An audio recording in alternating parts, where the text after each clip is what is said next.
2017 Mabuhay Emirates. Ayan. So, una-una siyempre, I'd like to thank everyone for taking the time to be here. Ayan. So, palakpakan niyo mga sarili niyo for being here.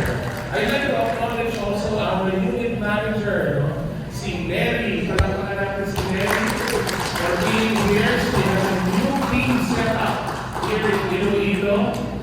I'd like to acknowledge also our branch manager, mamaya magsasalita, Clara Lopez. And our branch manager from Cebu, Sir Yong, who will also be the speaker. And from our head office recruitment, no? Si Krista. Palapakan natin si Krista. Okay. So guys, alam niyo, when I found out that I will arrive in Iloilo, I think the last time I was in Iloilo was over 10 years ago. Kaya excited ako pumunta dito sa Iloilo. Sa 10 years na matagal, no? Na nakakawin ko. Eh, nung nakita ko sa ito, nakita na pala na-change, no? For more than 10 years, iba na, very progressive na talaga yung safety dito. Okay, so anyway. Okay, the first, actually, ito natin natin sinasabi. In any business, no? The first rule is, can you read this? What's on the screen? Show up. Okay, louder. The first rule is to Show up. Show up. Yan talaga. The first rule really in business or in anything is to simply show up. Okay, kaya ano pa mas okay, no, na you're here, you showed up. Okay, and if you would like to define ano bang formula for success, actually 50% is just to show up. Okay, yun lang muna. And then of course, you showed up, so thank you. And you are here, you're ready to listen for ano kaya yung sasabihin na ito. What is FWD, di ba? Malamang yung mga sa tanong ninyo, ano bang gagawin, ano ba yung isi-share dito sa event na ito. Okay, so of course, we are from FWD. And ako naman, I've been in the industry for more than 20 years already. And we're so excited to impart to you who FWD is, what will be our offer if you join us. Okay, and what will be the opportunity that lies with you dito sa Iloilo if you join our team. Yan ang pag-uusapan natin for this afternoon. Okay, so it's very important for us to know why. Okay, saan yung lang ano yan? Why? Okay, pero why? Sabi natin na, di ba? Why? Pero yung Tagalog, mas maganda yung para kanino ka ba bumigising? Tama na, narinig kayo commercial kayo?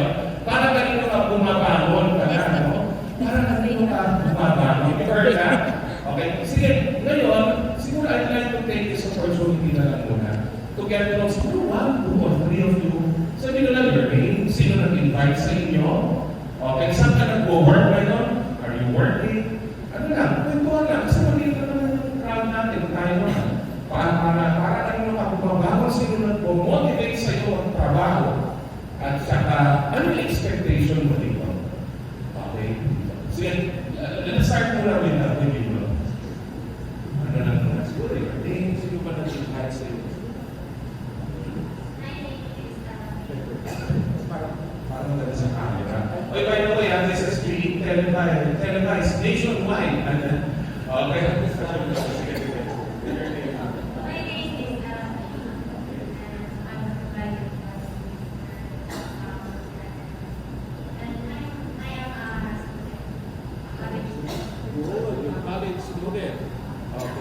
Tapos ano nag-motivate sa iyo para okay, very good for your family. Ano expectation mo ngayon after yun sa event na ito?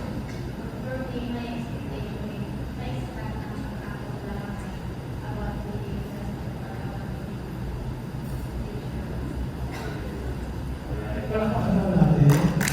Thank you for being brave and for sharing this to us. Maraming salamat. Palakpakan natin. Okay, siguro. Okay, yan. Okay, sige. Hello. My name is Anissa Rokin, and I am a Winchester nurse. But I'm not working. So, paano ako po para kanino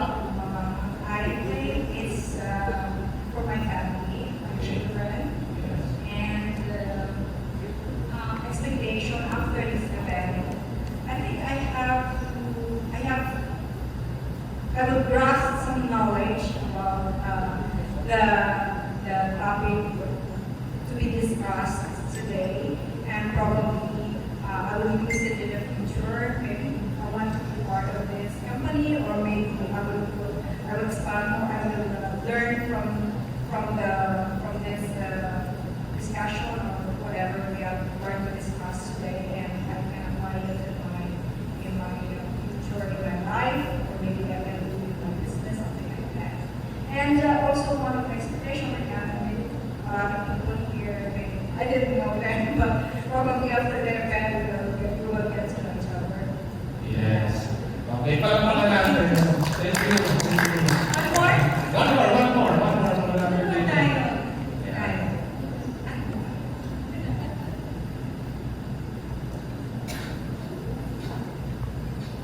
Hi, I'm Shona, and I was invited by Janine. Right now, I am a full-time housekeeper, and tumutama ako para sa mga anak ko, sa pamilya ko. And my expectations is today to get inside about 50W insurance. Alright. Thank you so much. Maraming salamat pala natin yung mga interact. Okay?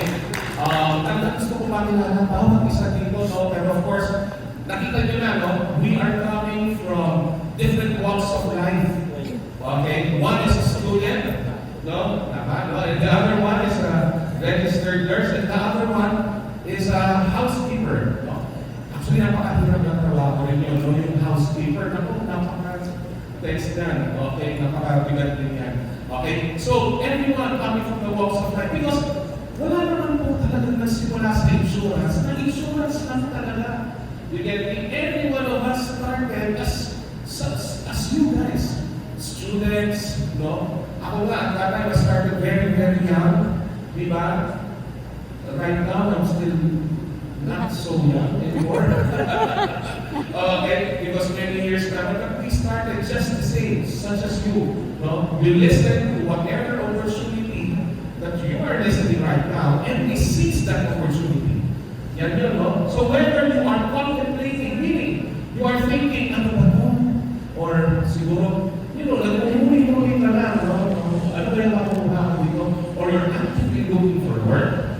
Okay, or you're doing FWD for a purpose, whatever it is, whatever reason, no? Those reasons are valid, and we would like to welcome you to FWD. Palapakain nyo ang mga sarili nyo.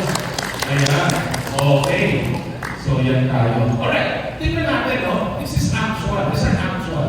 These are actual demographics of our country right now, no? Ayan, no? So, kung nakikita ninyo, ang bansa natin sa Pilipinas, mga bata, di ba, lahat mga tayo bata, no? We are very young, demographic, okay?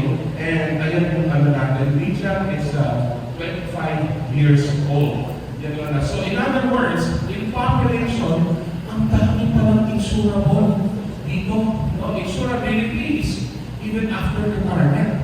So in terms of market, dapat talaga malaki ng insurance kasi ang daming nag-work, ang daming mga nasa tamang edad para magpa-insure. Okay?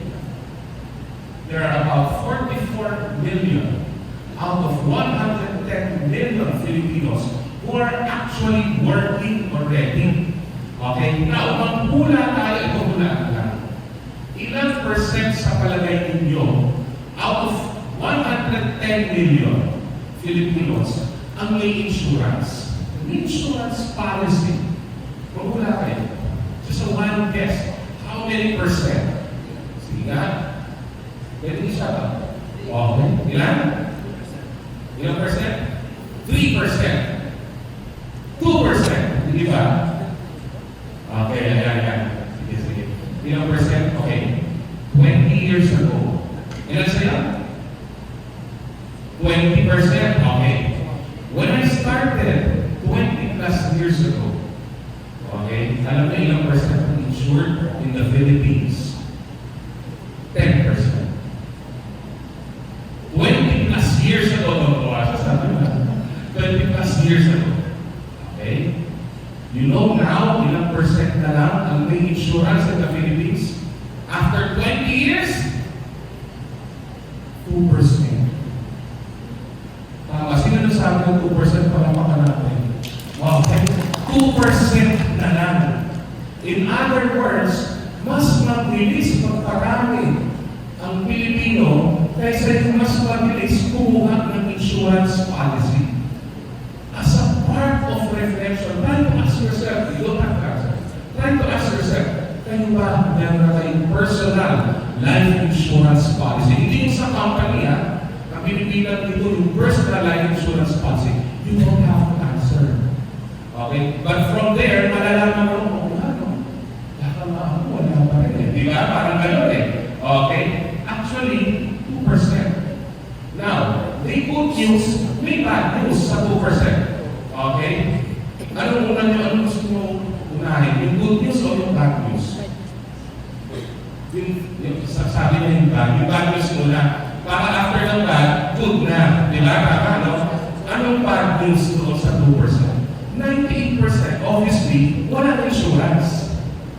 So, yung sabihin 98% na walang insurance, can you imagine if a breadwinner will be taken away, 98% would have to start from scratch. Walang pera. They have to start from scratch, build from scratch, because they don't have anything. Hindi sila naiwanan ng insurance. Nakakalungkot o hindi? Nakakalungkot. Nakakalungkot. Well, 98% would have to start from scratch. Only 2% would start from something. Di ba? Kung 10 million yung insurance, then they start from 10 million. Kung 20 million insurance, start from 20. Kung 1 million, they start from 1 million, but they start from something rather than nothing. So yun yung bad news. Yan ang good news. Hulaan yun. Yung good news, yung other side, sa side natin sa sales. 98% ang market ninyo. Okay? Ibig sabihin, 98% wala pang insurance, 98% ang market ninyo. See? Is that an opportunity ba yun? Yes or no? Yes. Yes. Kaya dito, sinabi mo, wala akong market sa insurance. At diba? Paano yung 98%? Wala pang insurance eh. Okay? That's the thing. Okay? So that's the opportunity. I see that as an opportunity. Okay? Now, the question is, why life insurance? Meron ba dito o sa history ng life insurance na nagsimula na, ano mo, paglaki ko, gusto ko maging life insurance advisor. Di naman ba? Pinarinig na kayo gano'n? Nag-aaral na lang, ano mo, mami, paglaki ko, gusto ko maging life insurance advisor. Excited pa. Di gano'n? No. Kadalasan wala, di ba? Because all of us were invited. All of us were just like you guys. Okay? So, pero why life insurance? I'll share with you why. Okay lang ba? Share ko muna yung why. Then later the opportunity. Okay lang? Okay, so why? Okay, what is our country's main concern? Ito, not just during elections and all the time. This is the concern of every Filipino. Okay? But of course, aside from the news right now na anti-corruption, of course, pero the real needs, yung needs ng bawat Pilipino, ano yung lagi sinasabi, importante sa kanila? Healthcare system. Do you agree? Yes, that's number one. Healthcare system. Even in other countries, they will say, ano ba yung healthcare system ng country natin? Diba? That's the main concern of every Filipino right now. And of course, wala ako, it's just an observation. Okay, nothing to, you forgive me if some or you be offended. But in reality, yung healthcare na kaso dito, sapat na. That the government is giving. Hindi masyado, di ba? So that is why it is a concern. Because hindi masyado. Kapag nagkasakit, sure ba tayo na we will be taken care of? Yes or no? Yes or no? Diba? You have to start somewhere. You have to start on your own healthcare system. Number two, is education a concern? Yes. Unang-una mataas ang education. Sino nagpapaaral dito ng college? Yung may college na, o college student, okay? Nagpapaaral ng college, ikaw? Seryoso yan? Kala ko Tihana. Kapalakpakan naman natin. Sobrang niyang looking. Okay. Ma'am, ito question ko. Nagpapaaral ka ng college. Ano observation mo? Yung tuition fee ba tumataas every year o bumababa? Mga ilang percent sa ano mo? Public school. Tumataas, di ba? Okay, sa school fees. I've heard from this side, 10%. Okay, mga 10%, di ba? Yeah, no, 10%. Okay, our tuition fee increases by 10% every year. Ito talaga siya. Okay, that's why it's a concern. Di ba? It's a concern. Education is a concern. What else? Senior citizens benefit. Is it a concern? Yes, and when we retire, what's in store for us? Tama? Ano meron pag nag-retire ako? And then lastly, livelihood program. Di ba livelihood program, they're always looking for opportunities. Aren't this all the, kumbaga parang concern ng bansa natin? Correct? Okay. Now, why life insurance? I'll tell you why. Because sa life insurance, we have the solutions for all this concern. Education. We could set up, healthcare. We could set up an emergency fund here that if a person gets sick, when I say get sick, hindi lang hindi sipon, hindi gets sick, critical illness. If a person will suffer from critical illness, if the person prepares, there is actually an emergency fund installed. Okay, why life insurance? Because we can provide solution for that. Number 2, education. College education. Can we provide solutions for that? Yes, we have products that can provide solutions for that. Number 3, senior citizens benefit. Yes, much more than what, of course, what we have in the government. We can provide better. Okay, and then lastly, livelihood program. We can protect the income of them. Alam niyo po, yung livelihood program, when I read, I don't know if I'm correct, when I read, dito sa Iloilo, ang isa, or siguro pinakamalaking remittances for OFWs. Tama kayo? Is that true? Dito sa Iloilo, maraming OFW. Tama? Okay. You know the problem that I was invited, I'm invited to talk before OFW. Okay? Pag nawala yung trabaho niya, anong next? What's in store for them? And here at FWD, we could prepare for that as well. Okay? To protect their income in case something happens to them. Nakarinig na kayo ng horror stories about that, di ba? Yung nawala, tapos naghirap yung pamilya, but we can provide for that as well. So why life insurance? Kasi po, nakakatulong tayo sa bayan. Ayan. Okay. So, although kami naman yun, palakpakan nyo naman kami na nandito na. Okay.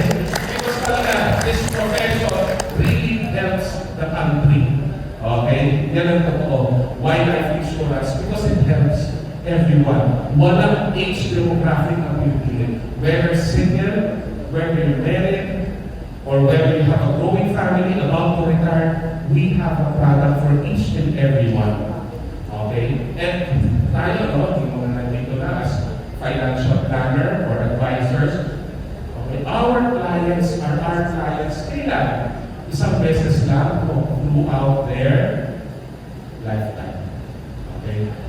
Sino dito gusto mas marami silang kaibigan habang tumatagal sa kanyang nila? Naasan na ba yun?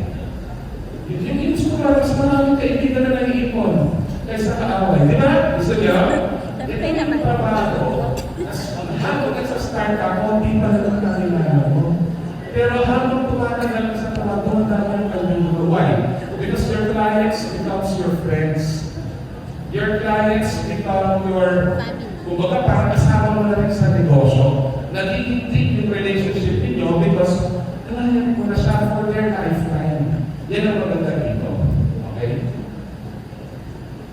We want to prepare every Filipino that if something happens to them, hindi na nila kailangan basahin yung piggy bank nila. Piggy bank yan eh. Sa mga nakaka-relate pa sa piggy bank na binabasa. Okay? They don't have to exhaust their savings. Okay? We want them that if anything happens, they're prepared. Okay? Okay ba yan?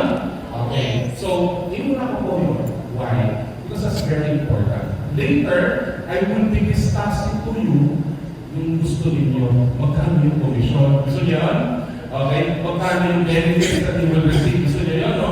But before that, inuna ko to because I'd like you to know as early as now that when you choose this profession, you are giving your clients much more than what you will be receiving. It's really a purpose. Pero, maganda rin yung income, which I will be sharing later. Now, number 2, the second part, no? I'll tell you who FWD is. Ayan. Okay, sino ba ang FWD? Ayan. Kadalasan na sinasabi ng joke, FWD, kasi pag may gagawin ng FWD, laging may food with drinks, no? So, you know FWD, food with drinks, okay? So, let me just share who FWD is. Okay? Our company, no, FWD, may not be the oldest life insurance company, but we are the fastest growing life insurance company right now in the world. No? So, tingnan natin, our group was established in 2013 in Hong Kong. Okay? Yan ang FWD. Okay? And we're the fastest. And I'll tell you later why we're the fastest. Okay? Now, we are under what we call Pacific Century Group. Okay? Dito kasi sa Pilipinas, pag sinabi Pacific Century, parang nasa utak ni Century kung ano. Okay? In Hong Kong, when we talk about Pacific Century, this is the largest conglomerate group in Hong Kong. Okay? Kung baga sa Pilipinas siguro, pwede natin itong makihalin tulad sa parang Ayala. Di ba? Parang gano'n, Ayala natin. Di ba? Ito yung pinakamalaki. In Hong Kong, sila ang pinakamalaki. Yan ang pinakamalaki. Pacific Century Group. And under which, under the conglomerates is FWD. Ayan. So the Pacific Century Group is involved, of course, obviously, life insurance. It has an investment house. It also has real estate and telecoms. And Hong Kong Telecoms is under Pacific Century Group. Ayan. Diba? So yun siya. And our founder is Mr. Richard Lee, a philanthropist and a millionaire in Hong Kong. He's well known in Hong Kong. Ayan. And our concentration sa FWD is in emerging markets or Southeast Asia. By the way, I'd just like to show this, no? FWD is already listed in the Hong Kong Stock Exchange. Ayan. Alam niyo, di ba? Madali mo magpa-register ng company sa Philippine Stock Exchange. Madali mahirap.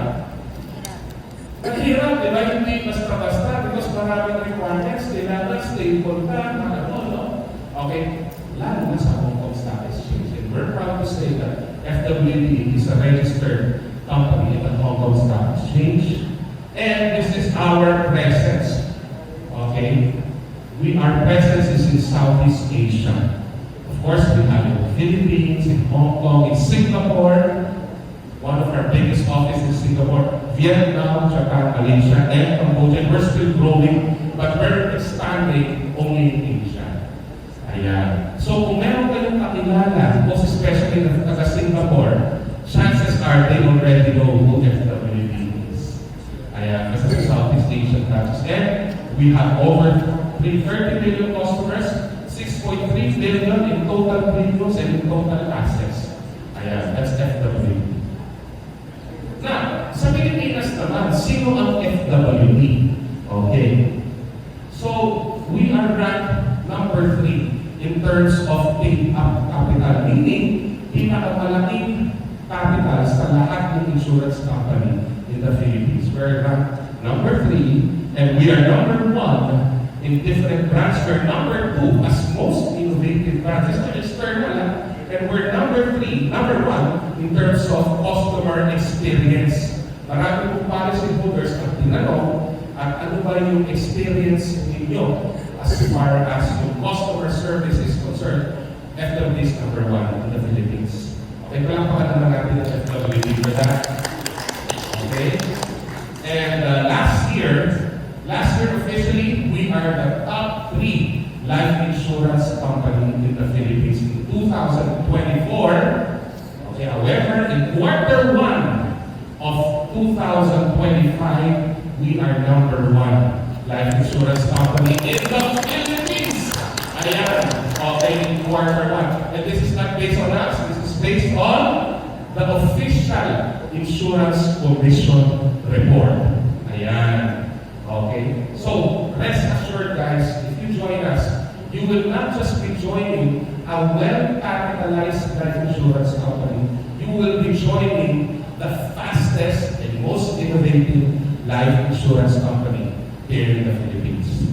Okay? And dito sa Pilipinas, ang partner natin ay Security Bank. So if you go to Security Bank, chances are, malalaman ninyo, they're offering FWD in Security Bank. Okay.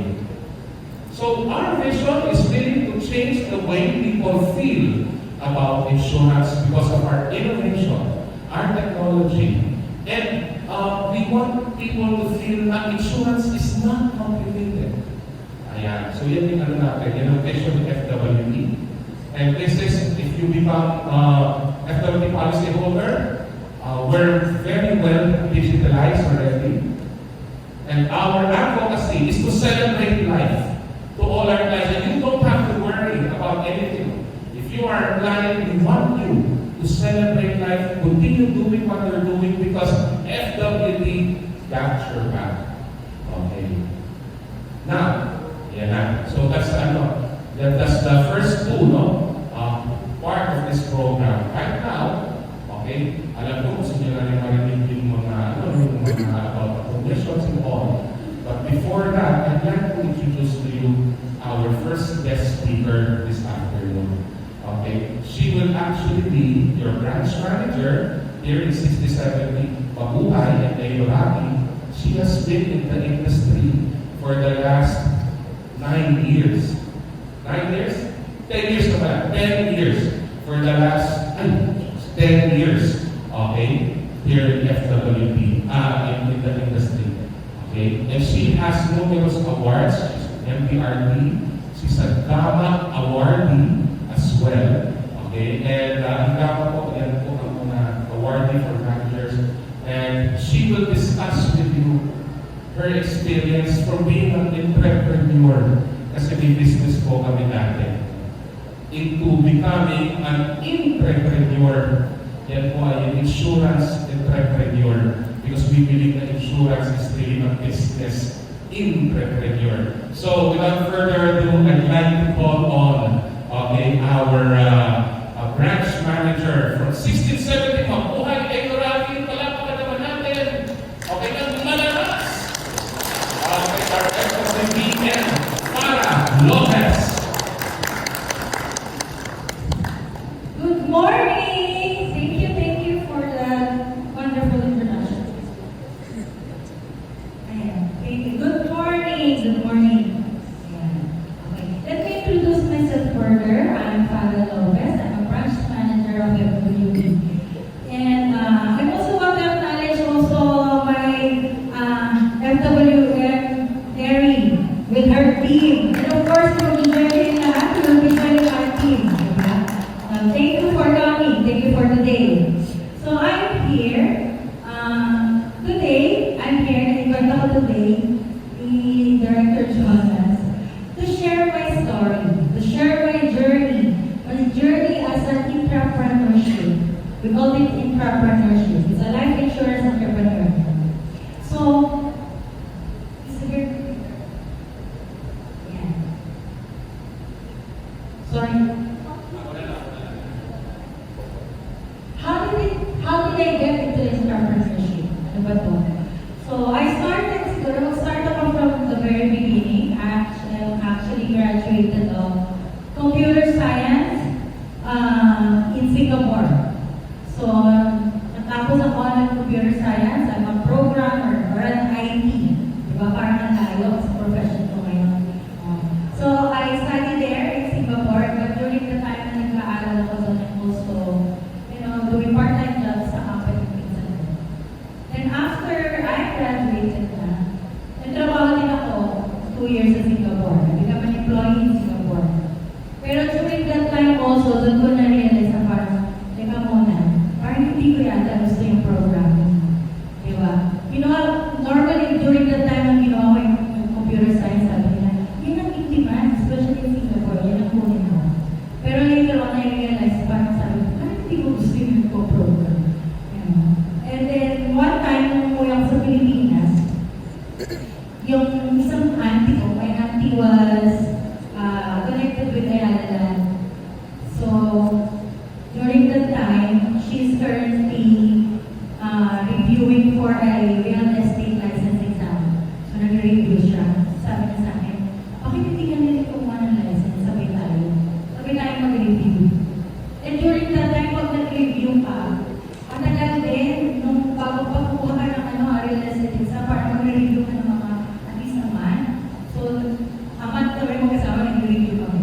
nire-review namin yung mga contractual ng mga clients, but at the same time, pwede rin kami magbenta.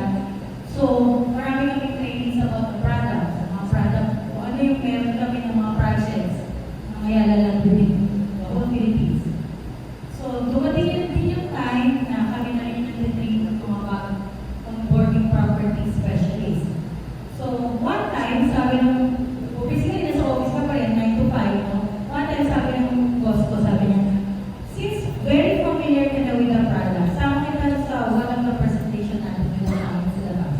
So, sinama kami, so, mga tatlo kami kasama, dalawa. So, yung mga clients kasi normally with Ayala na siya, medyo high-end, di ba?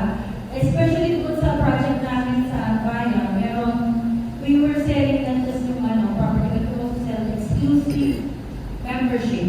So, ang mga kliyente namin siya, mga VIP, so, normally nag-meeting kami sa Manila Pulaw, Manila Pet, sometimes sa Philippine Stock Exchange pa, doon sa office, first time lang na doon, na-amaze ako.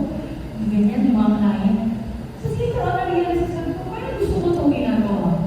Gusto ko ito yung lumalabas kami. Kami na sa office, lumalabas kami, nakikipag-usap kami sa mga tao, nag-present kayo, and then at the same time, marami ka nakikilala every day, di ba? And you know what? Doon ko talaga na-realize na parang, ito ang gusto ko. I-remember sabi sa akin doon, parang feeling ko talaga pang sales ka. Sabi ko, syempre pag sinabihan ko na parang ako, sales, siguro. Pero that was the first time na-realize ko na parang, siguro ako pang sales ako. Kasi nag-enjoy ko siya. So aside from that, syempre pinipipin yung mga clients.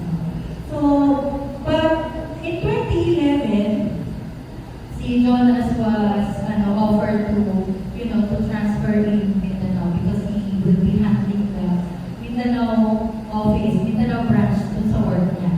So parang we were relocated sa Davao at that time. So kailangan ma-relocate kami. Ngayon, sabi naman ng boss ko, hindi sila sell naman the Ayala properties in Davao. Di ba? Pwede naman talaga yun. Pero during that time, syempre, kasi pagdating ko doon, wala pa palang Ayala sa Davao. Imagine that was 2006, wala pa si Ayala doon. Di ba sila nag-develop? So sabi ng boss ko, pwede ka naman, you can market there. So syempre, pag nagsastarted doon, wala ka naman kilala. Hindi kami taga doon eh. Wala kami relative doon. Diba? So saan ako kukuha yung client? And then one of our good friends, pinakilala kami sa Vista Lunch. He was the branch manager ng Vista ng Cabela Davao. So, in-offer niya ako as marketing director. So, as an employee, sabi ko, sige, why not? Wala ka na akong market dito. So, tinanggap ko yung offer. Again, as an employee, pero this time, as a marketing director, meron akong mga taong attorney. So, may mga taong na akong hawak. At the same time, I get override commission. We sell, of course, but then, I get override commission sa mga tao doon. So, we stayed there until 2011. And then, another thing came up. Si Jonas was promoted again. Pero, by this time, kailangan namin bumalik sa head office. So, we need to go back sa Manila. So, balik Manila na naman kami. Diba? So, during that time, in fairness naman with my company, we wanted me to handle naman ang Alabang. Sabi niya, since pabalik ka na ng Manila, I want you to handle the Alabang or in the Laguna area. Pero I was going to be starting again. Diba, 4 years ago, ginawa niya sa Davao, and then siya was to handle naman ang Alabang. So sabi ko, okay, sige, Alabang. Pero we were staying in Quezon City, medyo malayo. So, ngayon, my father-in-law approached me. Sabi niya, kukunin mo pa ba yun? Gusto mo pa ba kukunin mo yun as employee? Why not join us na lang? I want to teach you the family business. Sabi niya, turo ko sa iyo yung family business. Actually, pati yung mga kapatid ni Jonas. Kasi sabi niya, eventually, pag wala na kami dito sa inyo, yung mga hotel business. So as early as now, I want you to learn yung business na to. So ako naman, sabi ko, sige. Sabi niya, sa ngayon kasi, nabuo si Jonas, di pa siya makadyan, kahit ikaw na lang na. So ako, sa nag-ibang mga kapatid niya. So we joined the family business. Si Daddy kasi, gusto niya, pag nag-start siya start kami ng business, gusto niya matutunan namin from the scratch.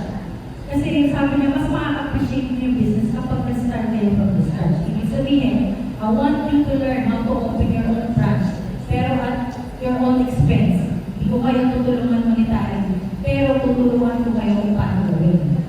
So lahat yun, in 3 years, nakapag-open kami ng sarili naming branch, nakapag-open kami ng 5 shop sa amin, and hindi ko kasama dun sa mga kapatid niya.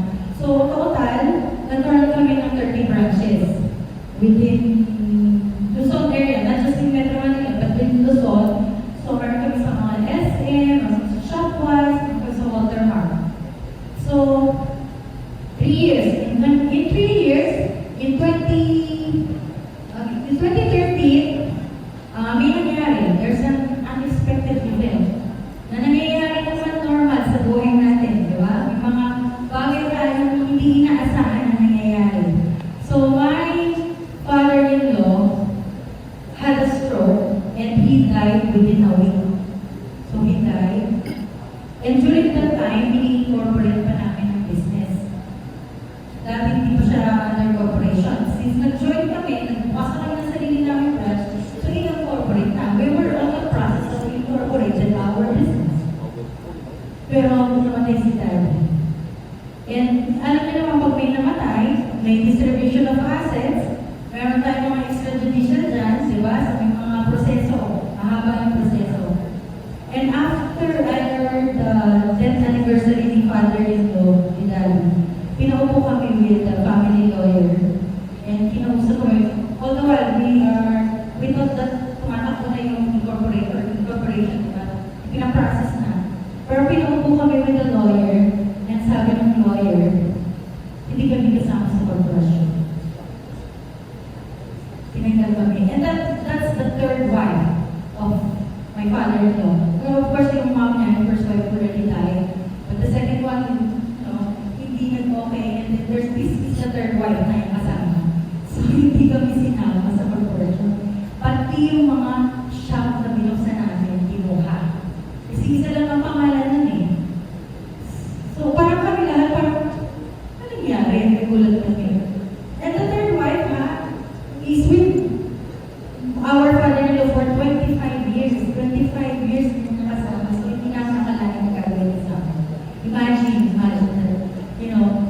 heartbeat na pinagdaanan namin. So, we're undergo mga legal battles. Ganun talaga kasi sabi ng lawyer, laban niya na lang. Diba? So, may mga legal battles sa matindi. Magastos, matindi. So, that was the time, meron isang family friend kami, sinabihan kami na parang, grabe, no? Siguro sayang kung meron lang sana kayo business insurance, hindi sana kayo nagkaproblema ng gano'n. So parang, nagulat kami, meron pala gano'n, business insurance, ano yun? So yung business insurance pala yung magpaprotect sa iyo, sana, magpaprotect sana sa amin. Pero wala kaming gano'n. So parang, that was the first time na we realized how important, yung importansya ng insurance. And you know what? My father-in-law, walang kahit isang insurance. Wala kami nakuha kahit na nagbabayad ng mga sa taxes, wala. Kasi wala siyang insurance. He's not a believer of insurance. Actually, kami very believer in insurance. Majority ng mga business owners hindi believer ng insurance. So, think na marami silang pambili. Diba? Sa kanila, ang mindset nila, nag-business ako, might as well put that in the business. Let's go. Pero hindi nila nakikita na mas malaki ang risk, mas malaki ang mawawala sa kanila kapag hindi sila insured. So, naging advocacy namin yun, naging namin yun na parang mas maganda na mag-educate natin ang mga tao ng insurance, especially yung mga businessmen, kasi mas exposed sila sa risk. So, 2015, I was coded as a financial advisor in 2015. So, yung time na yun, nagkaroon ako ng mga realizations sa insurance. These are my first realizations sa insurance industry. So, ano yun? Life insurance is not the easiest profession, but it is the fastest way to be successful. These are based on my experience. Hindi siya madali. Real talk tayo dito. Hindi siya madali Pero ano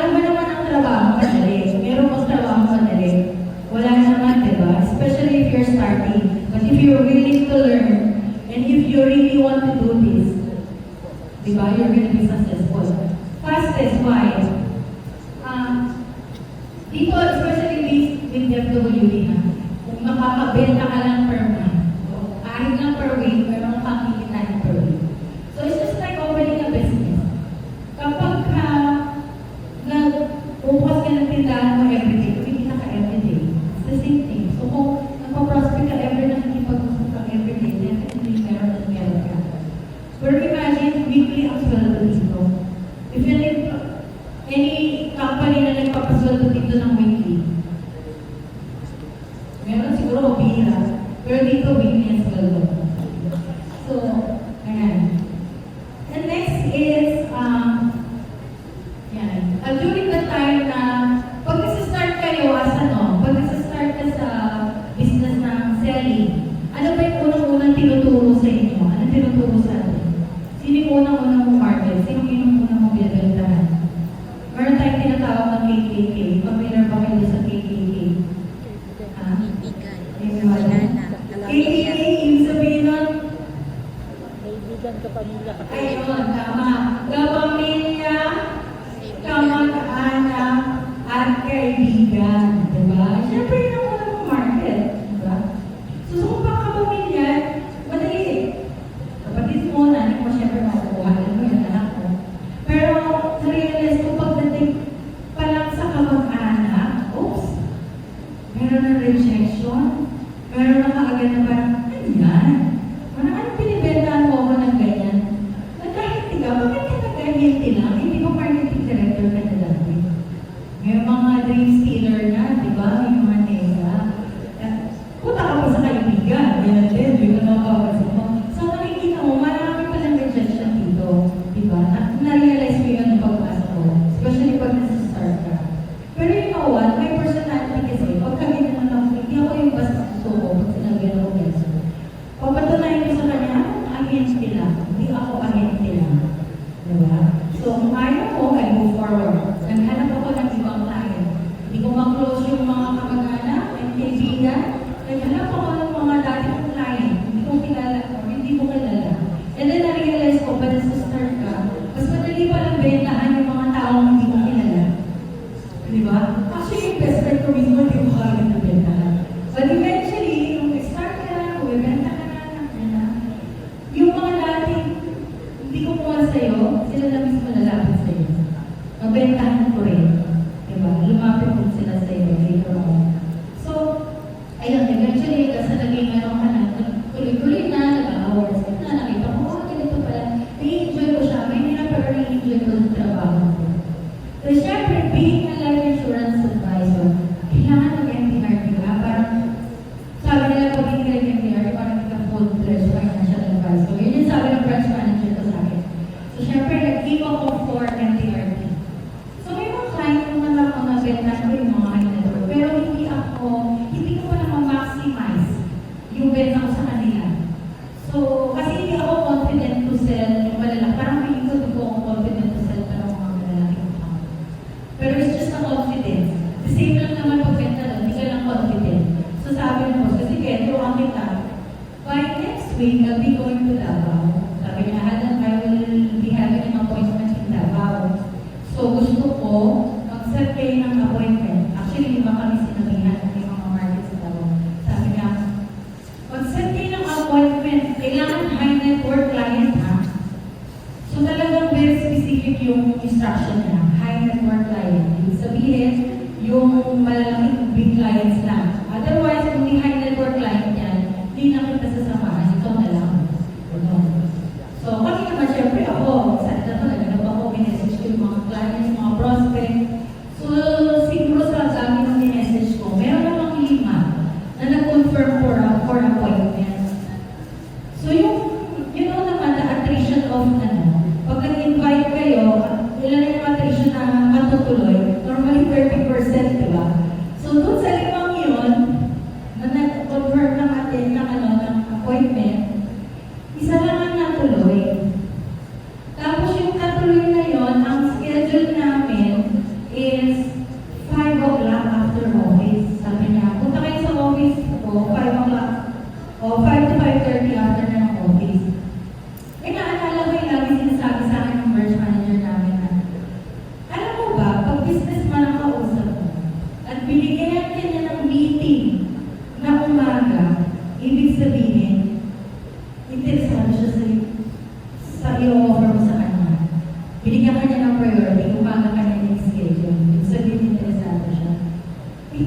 5:30 yung binigay sa amin after office.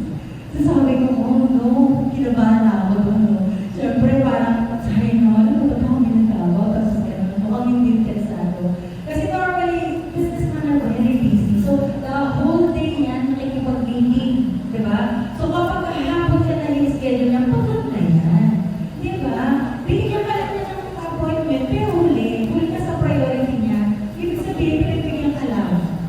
So, but then, syempre, pumunta pa rin kami. Punta kami sa office na. Tapos, pinapasok kami ng secretary ko sa board. Sabi niya, dito po kayo mag-meeting. So, pagdating namin doon, po kami. True enough, yung mukha ng client, nakasimangot na siya. Hindi na siya, mas pagod na yung mukha niya sa the whole day meeting, di ba? So, parang ako sa order. Pero, ayun, tinuloy namin yung meeting. You know what, majority, pagka nakikipag-meet kayo, especially high net worth client, 90% na kwentuhan. 10% lang talaga yung presentation. Diba? So, nung kinuwento namin sa kanya, yung tungkol doon sa package namin, about insurance, parang bigla siya sa interest. Ano? Tapos sabi niya, okay, let's have another meeting. So, nag-schedule kami ng another meeting. And this time, umaga na kami.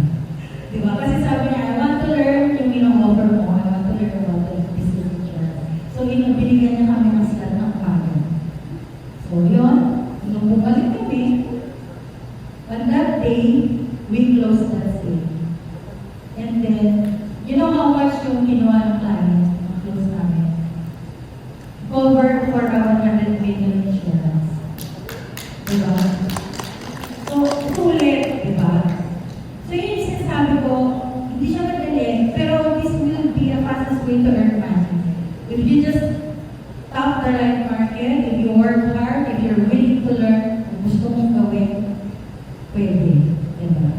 Kung empleyado ka, I'm not good yet, you know, okay lang naman maging empleyado, pero kaya mo bang kumita ng gano'n sa isang client lang, diba?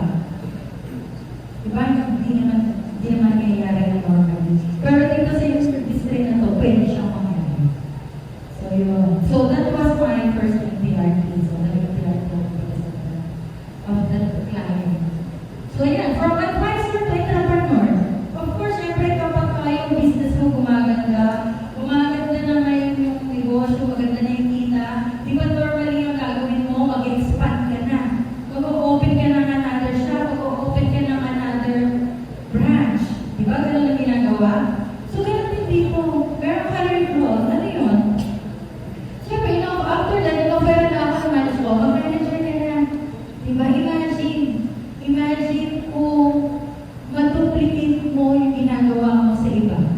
Imagine magkaroon ka ng another MDRT, 2, 3, 4 MDRTs under you. Imagine the potential ng income, di ba? So that's also part of growing yung business mo. And of course, you should have an efficient business system which can create multiple stream of income. Pero kailangan meron kang sistema. Kasi syempre, you're duplicating yourself bubuo ka na ng sarili mong team. So what good about this, what good about our group is, here in 1670 Mabuhay, we have a proven system already. So that's why namin sinasabi, you will be joining not an ordinary group. Kasi we already have a proven system. Meron kami din, as a matter of fact, meron kami din ng trade department. We have the rent department, the recruitment, the marketing or the social media, alternative marketing, and Meta, the training department. Actually, kasama namin yung team namin ngayon from Cebu. Diba? So, this is a good opportunity, it's a good platform. Maganda yung, maraming, namin, yung, what do you call this, yung aming system. Maganda yung sinishare namin dito. Maganda yung ginagawa namin dito. And of course, you need to surround yourself with winners. Diba? Kasi maraming mga dream stealers. Maraming mga dito rejection. Pero if your mindset is a winner mindset, diba? Maging successful dito. Of And of course, be responsible with your own time. Hindi na tayo empleyado, we are entrepreneurship na, di ba? Parang kung negosyante ka, hawak mo yung oras mo. Pareho tayo dito, kahit sino dito mayaman, mahirap, middle class, normal na tao, pareho lang tayo may 24 hours. We have the same time. Pero nasa sayo kung how are you going to manage your time, di ba? How are you going to manage your time wisely? Kasi kung paano mo gamitin, kung paano mo i-maximize yung time mo will, you know, will determine kung ano magiging success mo dito sa business mo. Di ba? And, yan. Sino ba dito yung mga empleyado pa sa ngayon? Existing mga employee. Can I have a raise of hand? Siguro majority are majority are employed. How about retirees? May mga retirees na ba tayo? Or mag-retire na? Retired. Unemployed. Pero retired na din. Retired. Ayan, mga retirees. Thank you. So, I think these employees are isa sa mga masisipag na tao talaga yan, mga employees. Iwala ko ako sa mga employees. Alam naman natin kung wala yung trabaho. Pero syempre, we also, you know, everybody knows that employment can pay bills, but it also limit our time and opportunity. Kasi nakakatali tayo, di ba? Tali tayo ang oras natin dito. And at the same time, majority sa atin, we're thinking na the longer hours na magtatrabaho tayo, mas malaking kikitain natin. Tama ba yun? Di ba? Sa ngayon siguro yung kasi you need to manage your time smart. Di ba? Wisely. Di ba? Kasi ngayon, nung araw, nasa digital world na tayo, dati nung araw, pag may issue tayo ng time, you have to go there talaga face to face, or kung kahit na hindi masyado, you have to go there. Ngayon, pwede na tayong hybrid. Meron na yung Zoom. Even ng mga social media platforms, ang dami na. Meron na tayong mga TikTok, Instagram, di ba? So, kailangan natin gamitin siya wisely. Pero, you know, although marami nang natutulong ngayon yung digital social media, meron pa rin danger. Ano yun? Danger na yan. 90% ng mga online workers natin, at I'm sure marami kayong kakilala na VA, work from home, di ba? Actually, even the people who work from the bank are gonna be replaced by AI 3 to 5 years from now. Diba? Yun yung sad reality. Kasi, yun yung mga trabaho na madaling palitan talaga ng AI ngayon. So, paano ba natin malalaman yung trabaho natin ngayon is, replaceable by AI? There's 3 warning signs. 4 warning signs. You know, that they can be replaced by AI. Ano yung una? Your tasks are repetitive. Paulit-ulit na lang yung ginagawa ko. For so many years, yun lang ang ginagawa ko. Diba? Para sabi mo, kahit tulog ako, alam ko nang gawin yan.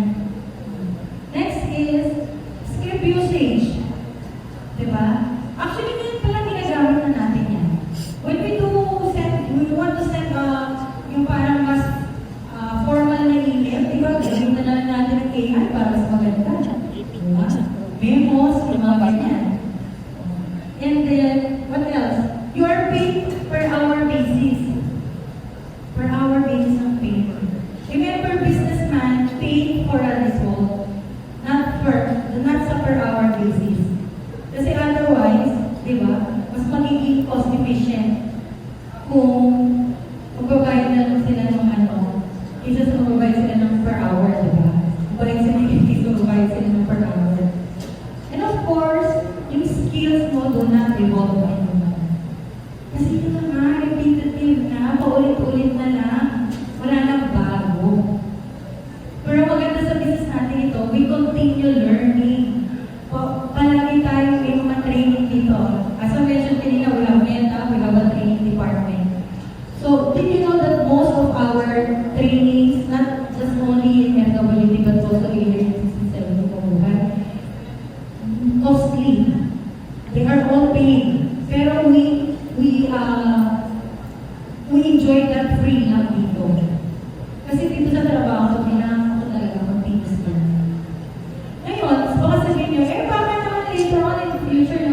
magiging financial advisor, mapalitan na rin ng AI. Diba? Kasi yung sa banking, before pa, kita nyo talaga, parang papalitan na talaga yan. Kasi paulit-ulit na naman ginagawa nila. As a matter of fact, may mga airport na tayo na hindi mo na kailangan mag-check-in, check-in, self-check-in na. May mga parang ano na lang doon, pipindutin mo, check-in na. May mga groceries sa ibang bansa, wala na cashier. Diba? Click mo na lang gano'n, tapos kunin mo na yung grocery mo. So dito, as a financial advisor, pwede ko sabihin na hindi tayo basta-basta mapalitan ng AI. Why? Because here in our work, diba, we're a solution finder.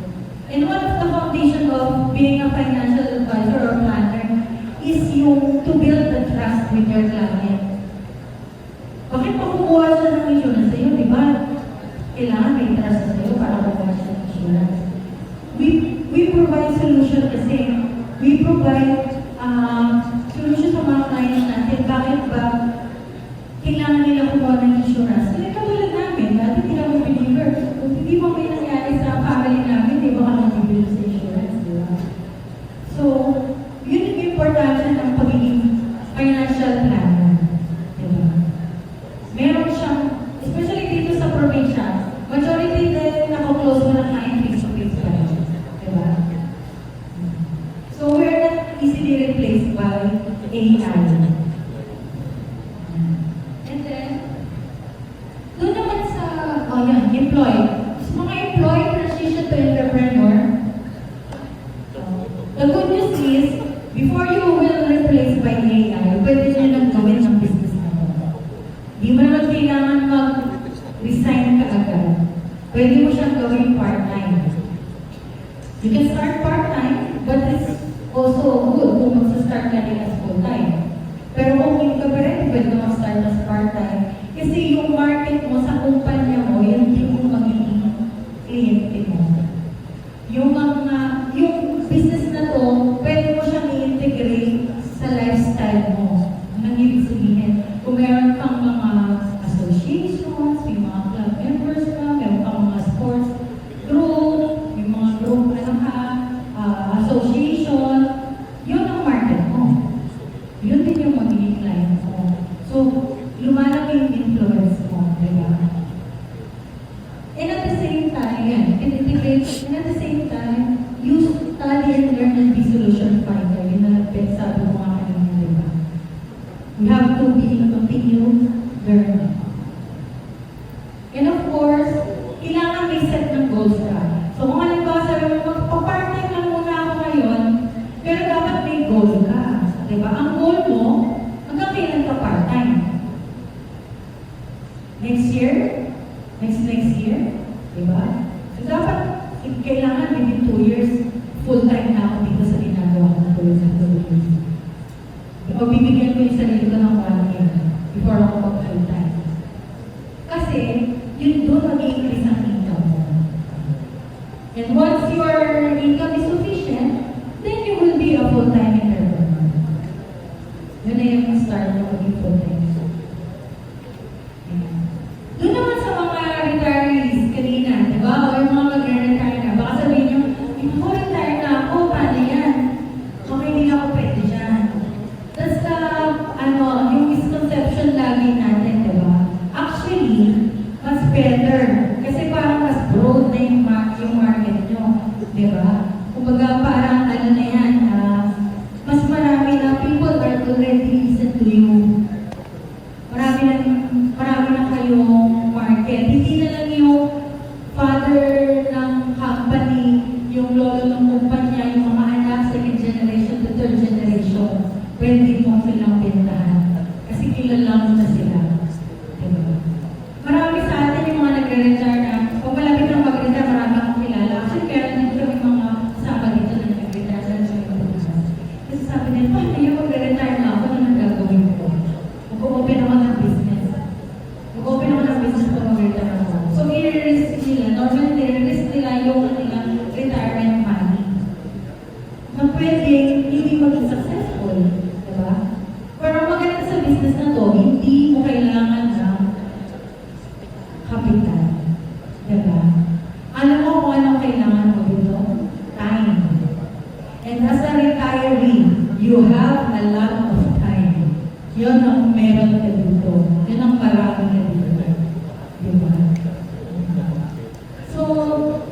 Yeah, you already have a market, you already have an influence. Next, please. Yeah. And of course, staying retired doesn't mean doing nothing. You can enjoy your best lifestyle as a retiree and be an entrepreneur. Iba ang ganda ng trabaho na doon. Ang bata hanggang matanda. Actually, marami dito sa industriya na to, hindi nagre-retire. Marami kami kakilala dito ng mga branch manager na hindi nagre-retire. Kasi pwede ka namang hindi mag-retire. Diba? You can do this as long as you want. Hanggang gusto mo. Diba? Okay. So how being an entrepreneur changed my life? Madami nagbago. Siyempre, alam mo, ang maganda dito, yun yung nare-reward ka sa ginagawa mo. So nag-feature ka sa mga magazines, sa newspaper, kapag nag-award ka sa NDRT, as awardee. Of course yan one of the perks na nakukuha natin dito. And actually, yan isa sa mga gusto ko, yung mga recognition awards, di ba? Siyempre, yung mga trips, we have free trips dito, napakadami ng mga trips natin dito. You can bring your family pa, pwede pa kasama yung family mo. Hindi ba normally kapag kami trabaho tayo, kung gusto natin mag-travel, we have to, parang schedule it ahead. Kasi papaalam pa ako sa boss ko, mag-leave kami na. Pero dito sa trabaho natin, dahil nga para tayo, flexible tayo. Pwede tayo mag-travel, hanggang gusto mo. Diba?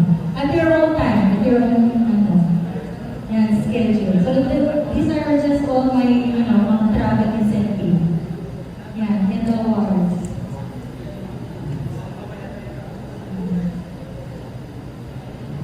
Yan. Then kasama mo, pwede mo palagi kasama yung pamilya mo. Yan. So what's an entrepreneur? So, someone who just learned to build multiple streams of income through a proven system, as I mentioned kanina. On what that rewards effort, build influence, and create long-term wealth. Someone who controls their thoughts, surround themselves with winners, and develop the discipline. And of course, spreading financial literacy to all the Filipinos. Ang-mention ni Director Jonas kanina, di ba, na 2% lang ang Pilipinas ang insured. Imagine that. Imagine yung 2% naging 50%, naging 70%, naging 80%. Imagine yung second generation, ganyan nakadami yung insured sa Pilipinas. Siguro yung second, third generation, wala na maghihirap, diba? Walang problema na second, third generation. Kung 90% ng mga Pilipino are insured. Alam niyo naman yan, di ba? Yung mga emerging, yung mga countries na, mga gandang countries na, yung majority ng mga tao are insured. Kasi nakakatulong sa economy. So this is my last slide.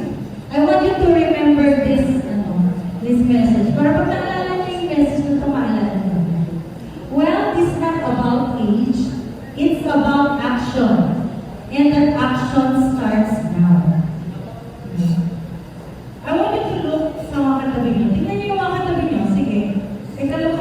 Kakilala niyo na ba yung mga katabi Action niyo? starts now. Okay. Not I will later. guarantee that the person you are looking at now, if she or he decided to join, I will guarantee you that he already have an opportunity to be successful. And on their way to claim their mga rewards and incentive trip next year.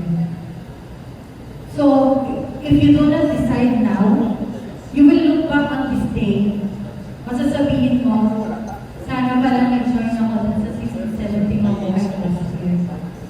Diba? So join us. Join us. And let that successful person be you. Yun na. Thank you.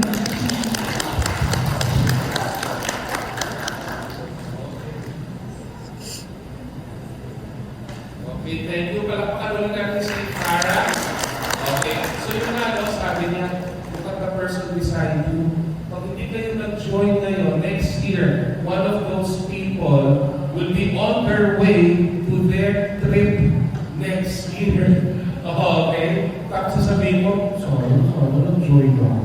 Okay, di ba? So kaya nga, start now. Let's start today. Not tomorrow, not next week.